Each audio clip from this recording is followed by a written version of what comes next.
నమస్తే అండి. ఈరోజు మనం లింఫోమా అన్న దాని గురించి మాట్లాడదాము. సో, ఇందులో ఏంటి అంటే మనకి మెయిన్‌గా లింఫాటిక్ సిస్టమ్ అనేది మన బాడీలో బ్లడ్ సిస్టమ్‌కి ప్యారలల్‌గా లింఫాటిక్ సిస్టమ్ గూడా రన్ అవుతా ఉంటుంది.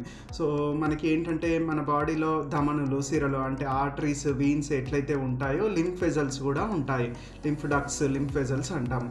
ఇదేంటంటే మన బాడీలో వేరే వేరే అవయవాల నుంచి వచ్చిన వ్యర్థ పదార్థాలు అంటే ఊపిరితిత్తుల నుంచి గానీ, కాలేయం నుంచి గానీ, ప్రేగుల నుంచి గానీ, లేకపోతే ఇంకెక్కడి నుంచి అయితే వచ్చిన వ్యర్థ పదార్థాలన్నిటిని ఈ లింఫాటిక్ వెజల్స్ ద్వారా లింఫ్ అనే ఫ్లూయిడ్ తీసుకెళ్ళి లింఫ్ నోడ్స్‌కి ఇస్తుంది. సో, ఇప్పుడు ఈ లింఫ్ నోడ్స్ ఏం చేస్తాయి అంటే మన బాడీలో ఉన్న ఇమ్యూన్ సెల్స్ అంటే లింఫోసైట్స్ గానీ, లేకపోతే వేరే రకమైన వైట్ సెల్స్‌ని యూజ్ చేసుకొని ఈ ఈ వేస్ట్ మెటీరియల్‌లో ఉన్న క్రిములు అంటే బ్యాక్టీరియా, వైరస్ నుంచి ఫైట్ చేయడం జరుగుతుంది.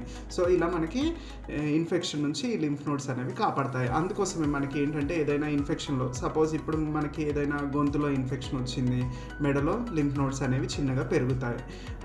కాళ్ళలో ఏదైనా ఇన్ఫెక్షన్ వచ్చింది, గజ్జల్లో లింఫ్ నోడ్స్ పెరుగుతాయి. చిన్న పిల్లలకి యూజువల్ కడుపులో ఇన్ఫెక్షన్ వస్తే మెసెంట్రిక్ లింఫ్ నోడ్స్ అనేవి పెరుగుతాయి.